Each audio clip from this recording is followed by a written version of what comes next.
NABN, New Africa Broadcast Network.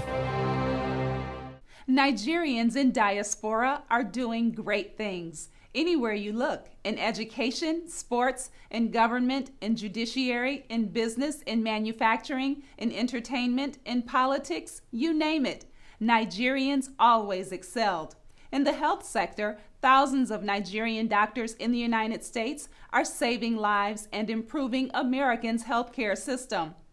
According to Stephen Hindle, producer of Fela on Broadway and Finding Fela, experience before was pretty limited. I didn't know that many Nigerians. We in the United States, we're blessed to have the Nigerian community here. There are 35,000 doctors in the United States that are Nigerians. One of them is world-renowned Nigerian-born interventional cardiologist Dr. Oluyemi Badero. His American experience is enlightening, emotional, and inspirational.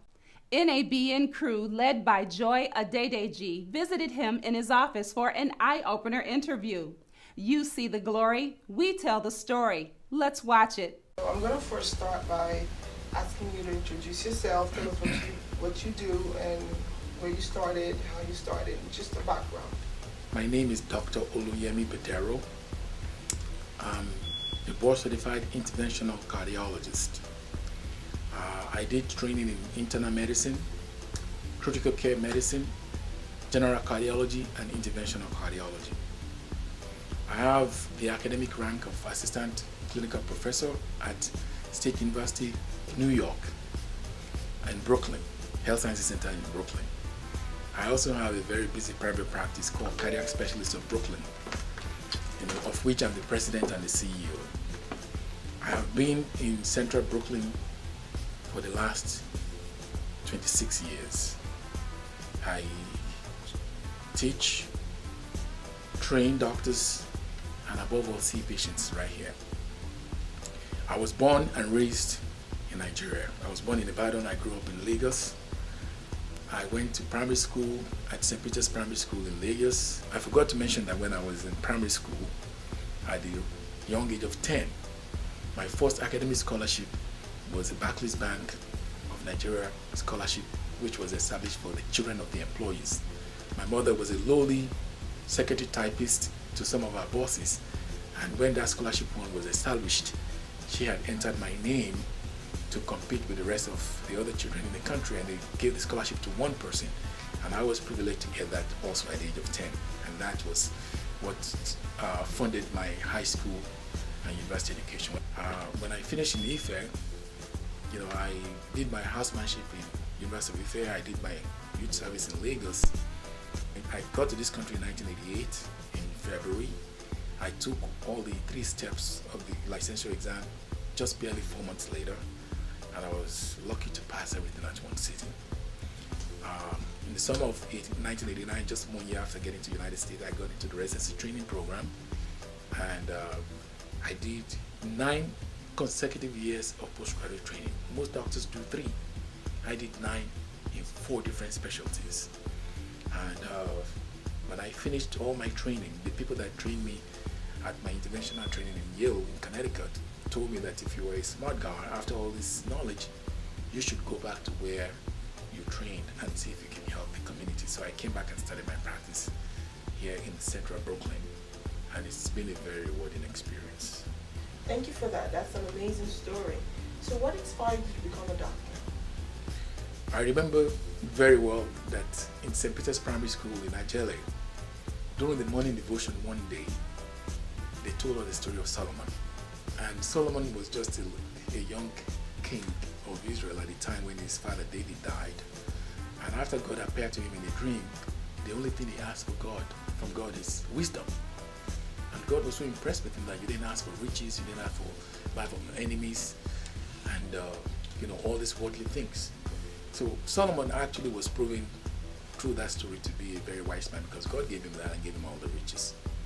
So when I was in primary 1, that same night when I had the story of Solomon, I was just an average student at the time. I prayed to God that night that, God, please give me the wisdom of Solomon and make me to be very smart. And also while you're at it, do not forget to find me some popov. Popov was some kind of a fried dough that, as a little kid, you want to have enough food to eat. I came from, a struggling family at the time. As a little kid, I was asthmatic. And I remember that at night, on the days that they tell me to sweep the floor, the dust would get into my nostrils. And in the middle of the night, I wouldn't even know whether I was going to survive or die before the morning come. And in the morning, my mom would take me to General Hospital or to a private doctor, and they used to give us this aminophylline injection. So as a little boy, I was also an asthmatic. So I definitely wanted to be a doctor based on the fact that, I believe education would open doors. I had some little health issues. And when I got into secondary school, I was very good in all the science subjects. I actually had distinctions. I had 9 distinctions when I finished in school. And in those days, if you were top in your class, the teachers would always encourage you to be a doctor. So this was the background. And finally, my father had a friend. I remember this gentleman like yesterday. He was a short guy, bald, and a stutterer. But anytime that we were sick, he would come not through the main door, he would come through the back door with his needles and syringes to give us shot on our butt. We used to cry, but he would come in, and when he comes, he would stutter, he would give us the shot, and next morning we're going to get better. So I remember him like yesterday. He was like a magician that comes in the middle of the night, give us a shot, and we get better. There was another doctor friend of my father, Dr. Badero, who had a clinic at Central Lagos. And when I had my asthma attack, I go into this aseptic office, smelling all this, this medical solvent, and it will keep on back in the order, Cyclopine 5cc, Pembutrine, and all this stuff. I used to be so enamored with all these names. And I came across a book that had human anatomy, with the brain and the skull and the skeleton. And I used to be so fascinated with that. So these were the foundation of, the things that I did. And my teachers, who were my mentors, also were always encouraging me to be the best in everything that I can be.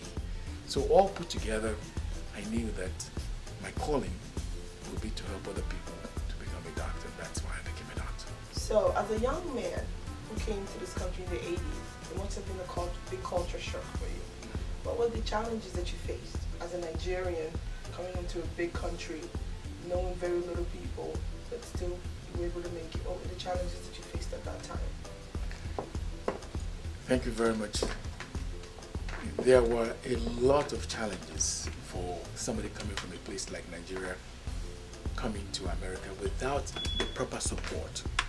If you had the proper support from maybe a sibling, a brother, a sister, somebody close to you, the challenges were there, but nevertheless, would not be, so insurmountable like when you were on your own.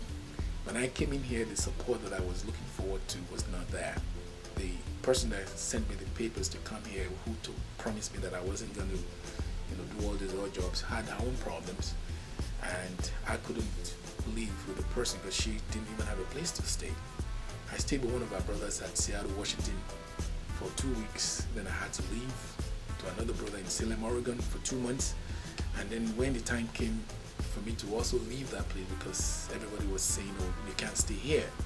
Nobody in those days was ready to help you to do anything.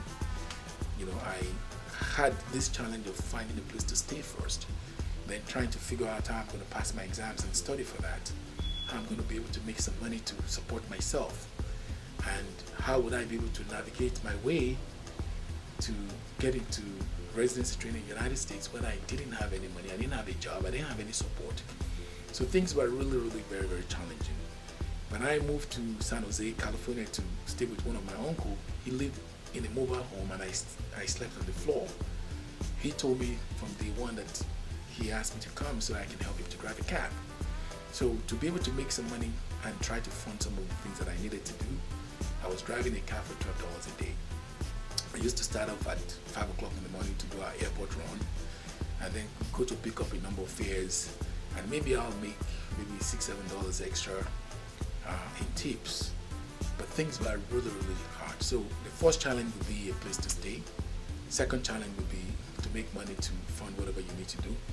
Third challenge would be to navigate and study to be able to pass the exams. Fourth challenge would be to find people that can vouch for you and write you recommendation letters, because it's extremely difficult to get into all of these things. And even more challenge would be a way to be able to have the right papers to stay in the country, because I came as a visitor's visa and I extended the visitor's visa, and eventually I was able to change that into a green card. So there were a lot of challenges, but for somebody that is well determined and who stays focused, it is not impossible. You are watching. You see the glory. We tell the story. We will be right back.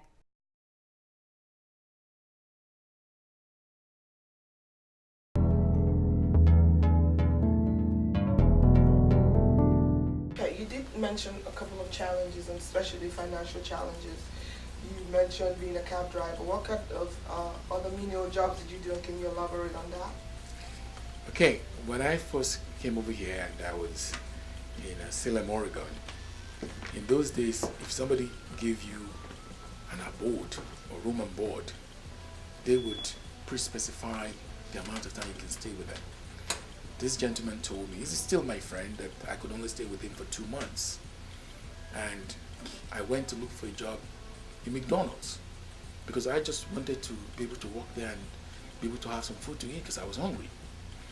And I used to have the type of Teddy Pendergrass birds, all over my face. And when I went in there the first day to get the application, they told me to go shave everything off and come back after I shaved it off.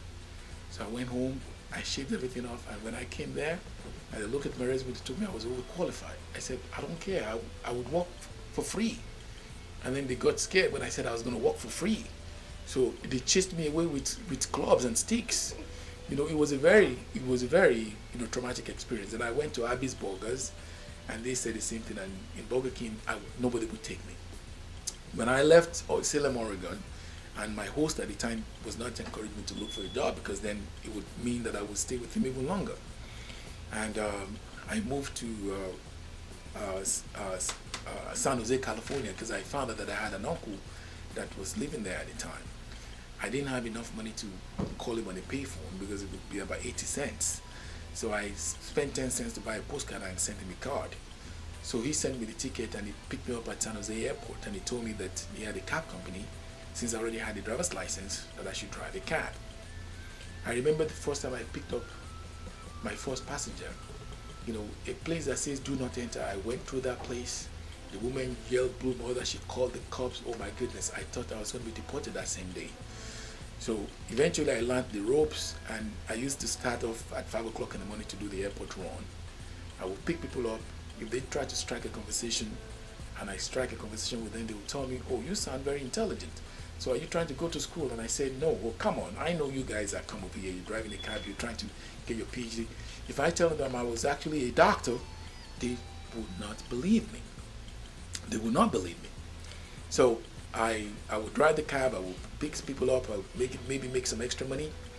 I remember very well that most of our clients early in the morning were coming from these 5-star hotels in downtown San Jose called Fairmont Hotel. It's a big hotel in San Jose. They have one in San Francisco also. And when they come down the lobby and I had to take their luggages, I used to look at that hotel and wonder, if I would ever have the means to even walk through the lobby. And believe it or not, exactly 10 years later, after I became an interventional cardiologist and I was a fellow at Bridgeport Hospital, Yale, New Haven, there was a conference for the interventional fellows all over the country. And I was one of the representatives that was picked to represent Connecticut at the time at that conference. And the conference happened to be at San Jose at the time. And when I took the cab ride from the airport going to the same hotel, Fairmont Hotel, I couldn't believe it. I was put in a suite very close to the penthouse at the time. And when the cab driver was taking me there, I was giggling uncontrollably. And when he dropped me in front of that hotel, it was a $20 cab ride. I gave him a $100 tip. And he looked at me and said, are you okay? Is something wrong with your brain? I said, believe it or not, 10 years before now, I was doing exactly the same thing that you're doing. And I'm going into this hotel as one of the valued guests. This is, prophecy, everything coming full circle. Now, my uncle also had a limousine company, and this is a true story. The limousine company, he had 2 cars. On the weekends when one of the limousine drivers called in sick, he would ask me to drive the limousine. You make a little bit more money on the limousine. Instead of $12 a day for the cab ride, it would be $50 for the limousine. So I was always looking forward to one of the drivers calling in sick. And believe it or not, one day I went and picked up these people. They're all white people. They went to a party from San Jose to a place called Gilroy. And I was sitting down in the car. You have to wait. It's a waiting game, 7, 8 hours. They're paying you per hour. Then they came to call me and they said, would you come in and have some food? And I said, I'm not allowed to do that. Then they sent one lady who was black. And she said, come and eat. So I went in, had a little food. Then she asked me, would you like to dance? And I said, I'm working, I'm not supposed to dance. Then she pulled me on the floor and she was dancing with me. She started asking me questions. And I said, well, limousine. She said, no, you look intelligent. Tell me what you really do. And I said, okay, if you really must know, I'm actually a doctor. She said, yeah, right. Then she started asking me questions on OB. She was a nurse. I didn't know that. She asked me questions on medicine and OBGYN, the menstrual cycle, the ovulation. I destroyed the thing to the lady. She said, oh, you are one of those con artists that go to the library to read all these things up because you want to get a date. I said, believe it or not, I am a doctor. Then she asked me, which school did you go to in Nigeria? I said, I went to University of Ife. She looked at me, she sneered in my face. At the end of the night, she took my number, but I knew she wasn't going to call me again. Unknown to me, she lived in Oakland, California. Now there's a small Nigerian community in Oakland, California. There's a gentleman there by the name of Debo Shodipo, who was my classmate in Ife. And we were all in the freshman's year. And as a freshman, the top 5 people got the National Merit Award. I got one, National Merit Award. I got one, he never did. But he came over to this country and he went and did his postgraduate in Stanford. And he destroyed all their record in Stanford in engineering, civil engineering. So this girl knew that Debo went to University of Ife. So the following weekend when she saw Debo, she said, I went to one party and I met another one of these 419 boys who was like, they were laughing. The guy is so smooth. He was driving a limousine and he knows how to drive and he knows how to make jokes. He knows how to dance. She said, well, but did you at least take his name? She looked in her pocket and said, this is his name. His name is Yemi Badero. And Debo said, no. I know one Yemi Badero. I don't think he's in this country. He was in Nigeria. We were classmates. He's a very smart guy. And he's really a doctor. The girl goes, no, it can't be him. Okay? Now this is almost like a story. I was lying down 75 miles away on a Sunday evening on the floor in my uncle's mobile home. They said, well, let's try to call him and see. And at that time, I didn't have any friend here. My uncle was a recluse. The phone rang, and I picked up and said, city cab. And the man's voice said, can I speak to Yemi Badero? I said, yeah, this is Yemi Badero. He goes, well, this is Debo Shodipo. I said, Debo? I jumped up and he was jumping up. The girl couldn't believe it. The guy was jumping up. This is a guy that everybody regarded as the smartest guy in Oakland because he went to Stanford and he did very, very well. So we made an appointment. He never told me where he got my number from. We made an appointment next Saturday to meet. He gave me his address. I looked through I was a car driver, so I know how to navigate looking at the map. So I showed up at his door. I pressed the doorbell. Nice big apartment building. A far cry from the floor where I live. I went upstairs. He had cooked some food, bought some wine. The girl couldn't believe it. She still thought he has to be somebody else. When I came into the apartment, he came into my house. We hugged each other. Oh, dear boy. And as soon as I walked in the living room, don't I know you from somewhere? She was looking at me with a big shock and amazement. I sat down with Debo. That was the first best night that I had in this country. I had all the food that I wanted. I drank. I felt happy that one of my homeboys has done very well. And that also motivated me. At the end of the night, when I was leaving, it was one of the best nights that I've ever had. And this girl now followed me to the door. And she said, well, I'm so sorry I made all these mistakes about you. And I said, well, this is life. Eventually she wanted me to become a friend of hers. She wanted me to move in with her, and she would buy me a car and try to get me my papers and all this stuff. And I said no. And again, this is almost like something that was in the story, because I never knew Debo was here. He never knew I was here. And through some incredulous chance meeting by somebody who was a total stranger, thinking that I was a 419, I got reconnected with a childhood friend of mine from the West of Ife. So I drove a cab for a while. I drove the limousine on weekends. And the next odd job that I did was a medical assistant at the dermatologist's office. When I did my exam, I came here in February. The next exam was in June. If you took all the 3 exams together, you saved $250. I didn't have any money, and actually one person had to give me $200 to add to the money that I had to be able to pay for the whole exam at once. I came in February. I didn't have any review books. I didn't have the money to go for any of those Kaplan courses.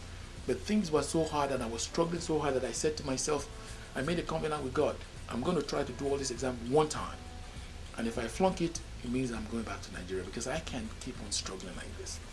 So when I came in February, the next exam was in June. I put in for the exam.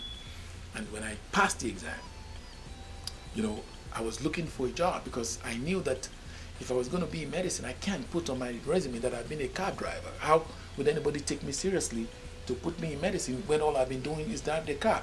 So I started looking for a job as a medical assistant. Every place that I went, they told me I was overqualified. Every place I went, they told me I was overqualified. Then I found this job advertised in the Sunday Times. It was a dermatologist's office in Los Gatos. Los Gatos was a rich suburb of California, Northern California. The doctors there were Dr. David Harris and Richard Nudelman. They were both professors of dermatology at Stanford University. They had their private practice. So I answered the ad. I went in there, they interviewed me, they gave me the job on the spot. I had stopped my resume at the level of bachelor's. And, I was cleaning the rooms, getting the rooms ready. But then, because I was already a trained doctor, I would take the history from the patient before he comes in to see the patient. And then when he comes, I would write the history out to him. And he would say, wow, you took that good history? Yes. Then he went to the nurses and said, how did you find this guy? They said, well, we put an ad in the papers, and he answered. So the guy really took a liking to me, that he would not see any patient without Yem. He called me Yem, let's go see this patient. So I assisted him in some of his surgeries. I assisted him in doing different things. They used to have this procedure called the Mohs surgery, which is a surgery where they excise the skin cancer from the skin. When they excise the skin cancer, it's a new technique where they would take the sections from the edge of the cancer that's been excised, and they look under the microscope to see if there are cancer cells there. It's a very neat technique where they make the slides, they make the pathology slides right there in the OR. They used to pay a pathologist $45 an hour to do that. My salary as a medical assistant was $8 an hour. The guy, knowing that I was so smart, asked me, can you do that thing? I said, give me the manual. I went home, read the manual for the microtome. And I did the slides better than that of the pathologist. So they told the pathologist not to come, and I was doing all the slides for them. I did everything they asked me to do. I cleaned the bathroom, emptied the garbage, anything that needed to be done. I was Mr. Fix-It around the office. There was only 2 guys, and the rest were all Caucasian women that worked in that practice. On Friday, after working for the whole week, we used to go for this happy hour. And after the happy hour, they would bump against me. But my uncle already told me, don't fraternize with them. They're going to lie against you, and your career will be over. So I tried to avoid them. I would have some excuse. I would develop a headache. At the end of the night, I would tell them I'm going to my trailer, mobile home, trailer home. And they said, why you want to go to your trailer home when you can come home with us? With a nice bed. And I said, no. I would still go back home to my uncle. My immediate supervisor, by the name of Lee, was really upset with me that I was spawning all our advances. Unknown to me, they had some curiosity about African American man, which I learned, after the fact. So she started to set me up. She would tell me that the surgery is going to be at 9 o'clock. She would tell the doctors at 8 o'clock. So when I got there, everybody would be waiting for me, and I was looking bad. And she would say, well, I don't know what he had. I told him what time to come. He's 1 hour late. So she was really trying to set me up. So I had to find another friend within the office who would tell me the time for the surgery. I met one lady, her name was Lisa Finkelman, young lady, and she would call me and say, don't tell Lee that I told you, but she told you to come at 9:30. Everybody's coming in at 8:45. So I used to show up to work on time. And she can't tell me, why are you here? Because she said, what time did I tell you to come? I would say the right time rather than the wrong time that she gave me. So one day, I couldn't take it anymore. She had really pushed me so far. And I quietly looked up to her and I said, Lee, under normal condition, I won't be taking orders from you. You'll be taking orders from me. I said, what do you mean by that? She got really upset. She went to Dr. Harris and said, I want you to fire this guy right now. Because she was the nursing manager and she was my immediate boss. So Dr. Harris called me to the office and said, what is going on? Before that time, Dr. Harris was so impressed with me that he had actually offered to write recommendation letters for me to go and become a physician assistant. Mind you, up until this time, all they saw on my resume was that I went to bachelor's, and for my bachelor's, I'm trying to further my studies. So when he called me into the office, I said to him, Dr. Harris, I'm really happy that you gave me a chance when nobody would. When I came to work for you, I didn't tell you a lie, but I didn't tell you the whole truth. I didn't tell you a lie, but I didn't tell you the whole truth. I told you that I had bachelor's, which was the truth.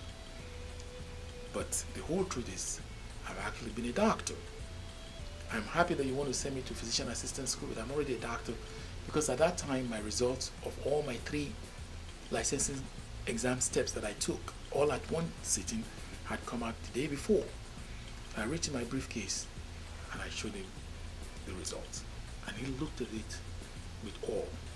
One sitting, passed everything in flying colors. Then he went to the general office and said, everybody come to my office within 2 minutes. So my supervisor, who had insisted that I should be fired, thought that they were going to announce that I was going to be fired. Everybody sat down there, and I was sitting down.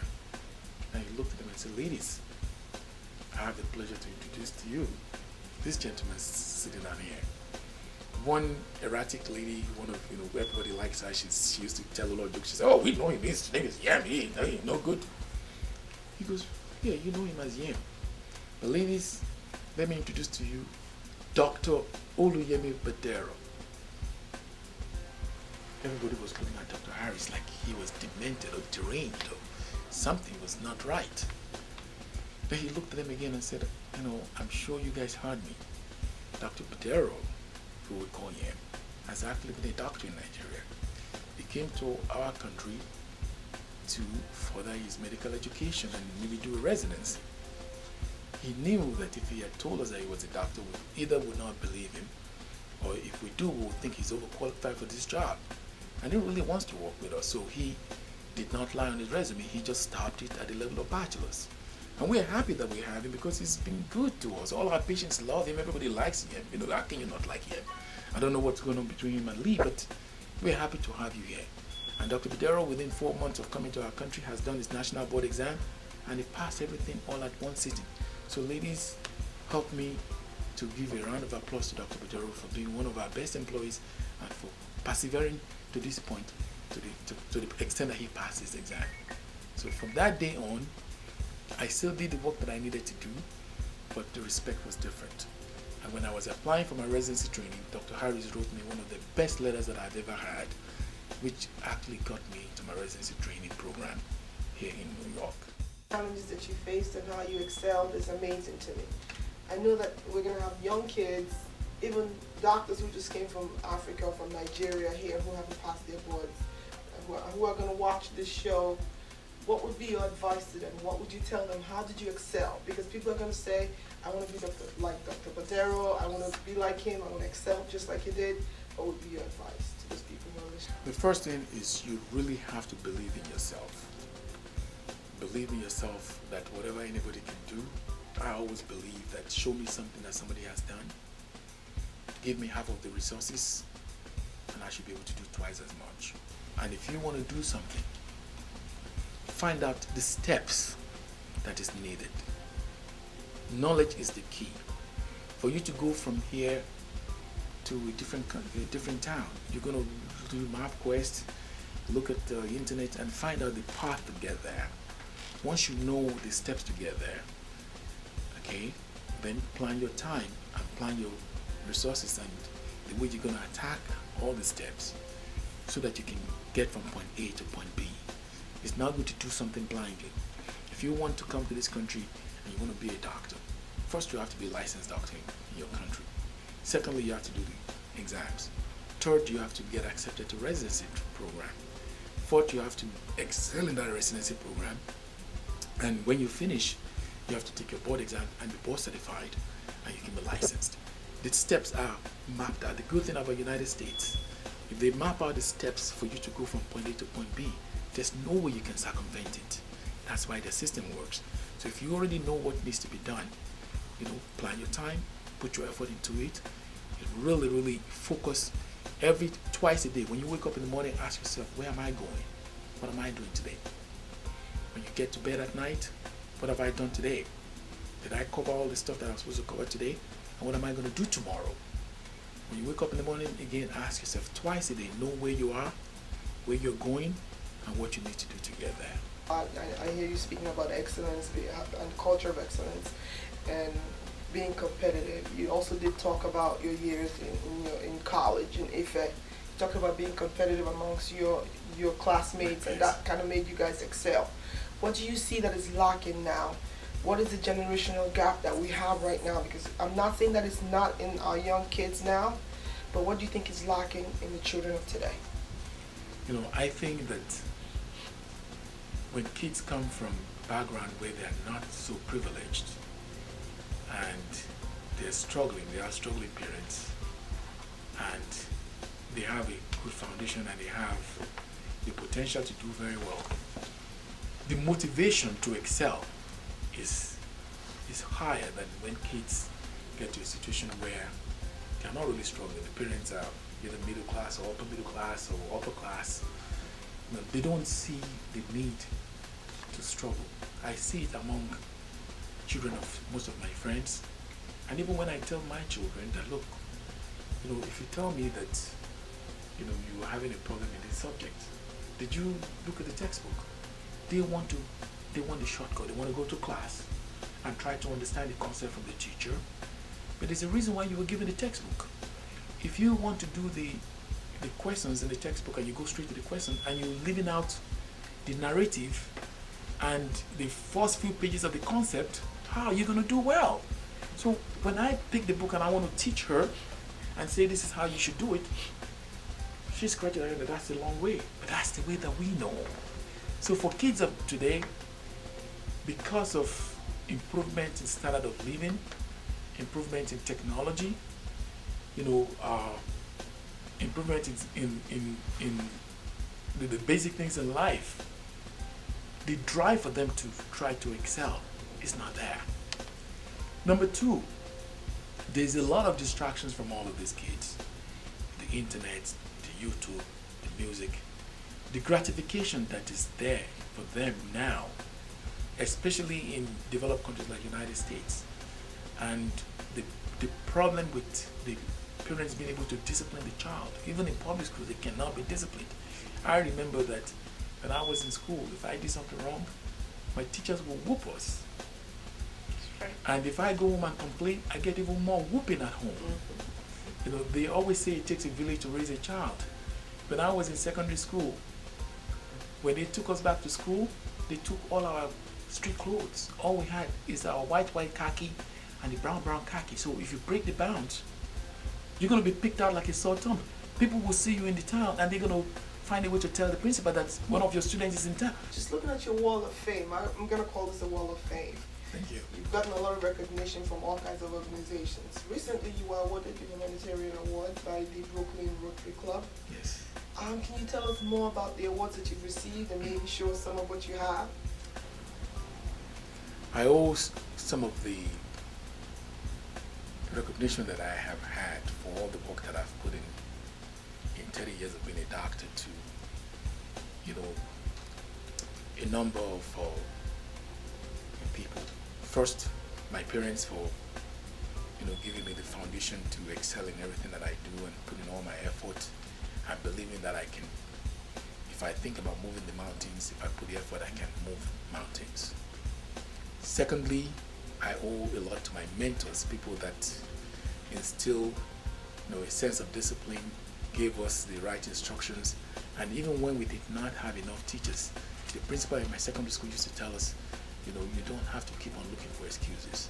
You have your syllabus, you have your textbook, you can study and do well on your own.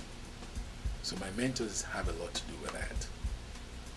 Particularly now, when I got into college, my friends were people that we actually competed against each other.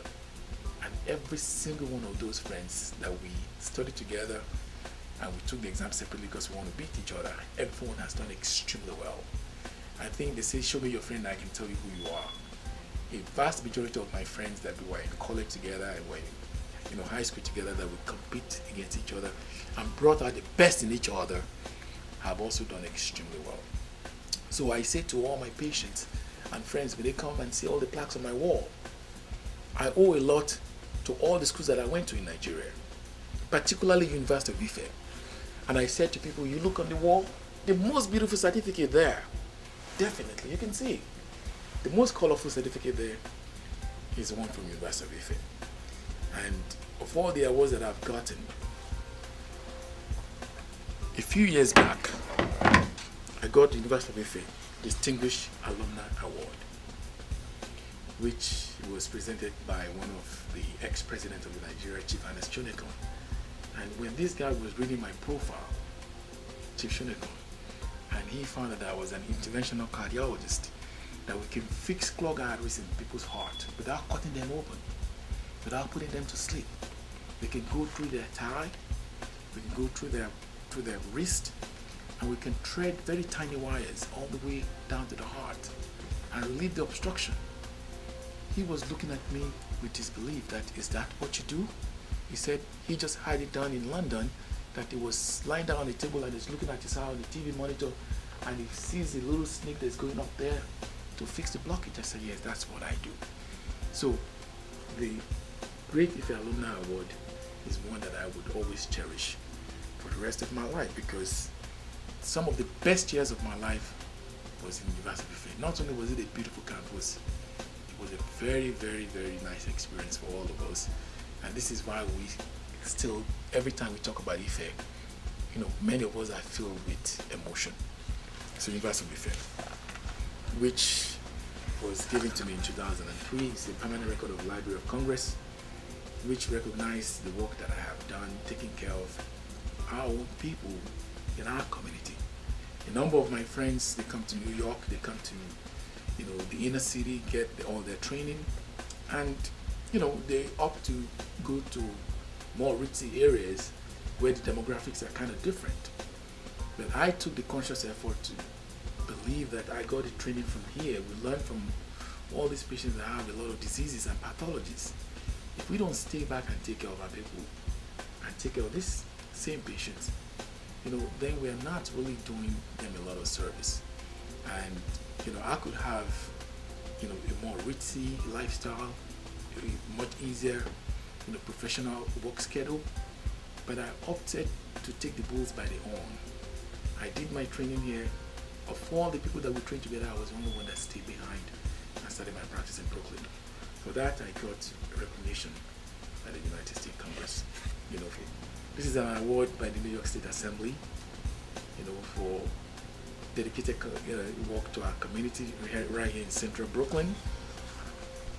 And this is an award from St. Anthony's Grammar School in Shuri Jabomushi, which we used to call Obaguda, because some of our teachers were Catholic priests. I was surprised that I got a mail around the Christmas time that has the insignia of the White House, Washington, D.C., addressed to Dr. Oluyemi Badero, 108 19 Flatlands 8th Street, which is the house that I stay in Brooklyn. Thinking it was a junk mail, I was talking to somebody on the phone and I was taking some address down on that same envelope. And then after my phone conversation, I looked at the envelope again. I was about to toss it into the garbage because we get a lot of junk in the United States. Something just told me to open it up. And I was really, really beside myself when I found a card from the President of the United States, a Christmas card with the White House, one of these offices, maybe Oval Office, with the seal of the most powerful man in the United States that says, "Merry Christmas to Dr. Oluyemi Badero," signed Barack Obama, Michelle Obama, Sasha Melia, and even their dog, Bo. Now, every year since then, every Christmas, I get a card from the president now. So, a magazine called the Network Journal that highlights the top black doctors in New York City. They have a biannual edition. Every 2 years, I think they come up with their best doctors based on their research.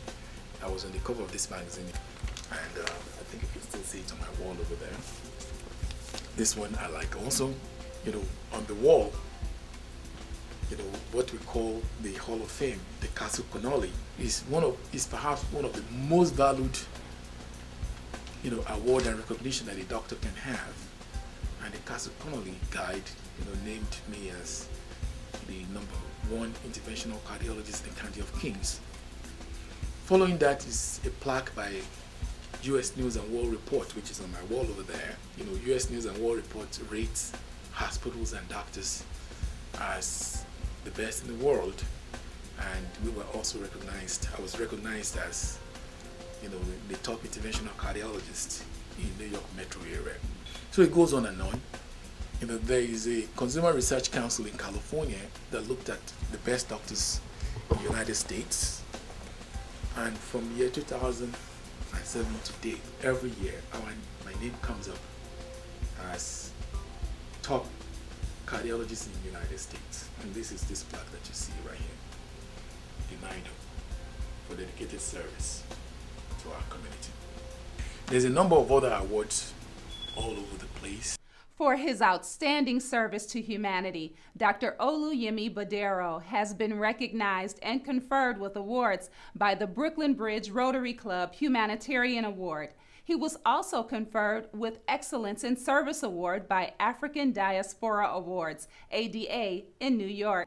It's indeed a pleasure to be here tonight to receive this recognition. I first want to thank the organizers of this event for this recognition and for putting this event together. I was here last year, and I was very, very impressed by how it was conducted and the caliber of people that were invited at that time. A number of people will come to me and they say, "Why do you focus on fixing the heart?" And I remember when I was a little kid, somebody told me that there was a famous robber by the name of John Sortin. And then they go to him and say, "Why do you rob the bank?" And he says, "That's where the money is." Coming from the shores of Nigeria over 20 years ago to the United States to study in vitro fertilization, I realized that the heart is where the help is. And, I learned a long time ago that some people sit on the fence and wait for things to happen, and others get off the fence and make things happen. We've been challenged tonight to look for the greatness in Africa, to not sit on the fence, to get up and make things happen. We should see opportunities in every difficulty and not the other way around. So when I see my patients and they say, "Tell us, why do you like the heart so much?" I tell them jokingly that when I was in college, some of my friends, and they were very smooth and they were very, very suave. They broke so many hearts. Their hearts were broken too by some women. And I figured I could make up for whatever they did by becoming a cardiologist. So I tell my patients, when it comes to matters of the heart, I get to the heart of the matter, literally. I'm getting to the heart of the matter. I want to dedicate this award to my two of my hearts are in the audience. My daughters, Dara, please stand up and let them see you. And Femi, this is for you. Femi, please stand up and let them recognize you. Femi, please. Okay, please, ladies and gentlemen, these are my hearts. Thank you very much for having me.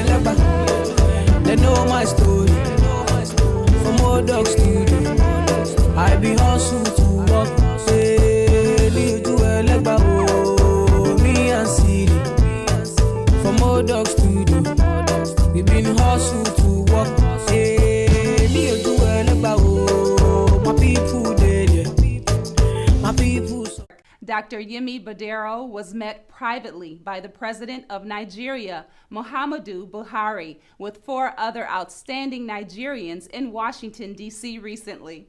Repeated success is by no means accidental. If you see somebody that whatever they do, they achieve success, it's not a fluke. They have a set of principles and ideals that guide them. And they have a determination and doggedness that tells them that failure is not an option. So repeated success in anything you do is by no means accidental. So you have to have some type of rules and regulations for yourself and a working culture that sees you through a lot of obstacles. Okay? I'm grateful to America for giving me the skills that I have and giving me the opportunity to be able to serve people here. But I'm more grateful to Nigeria for setting the foundation and starting me on the course that has seen me thus far. So and I thank you, gentlemen and lady, for being here and giving us this opportunity to share with other people, part of our life story. Thank you very much. It's been a good experience. So we just want to say thank you for what you're doing, what you've done in the American community and the Nigerian community as well, and what you're going to do in the future. We're really proud of you, and you are one of the best Nigerians, at least that I know. Keep up the good work. On behalf of NABN TV, New Africa Broadcasting Network, and its crew, thank you for watching.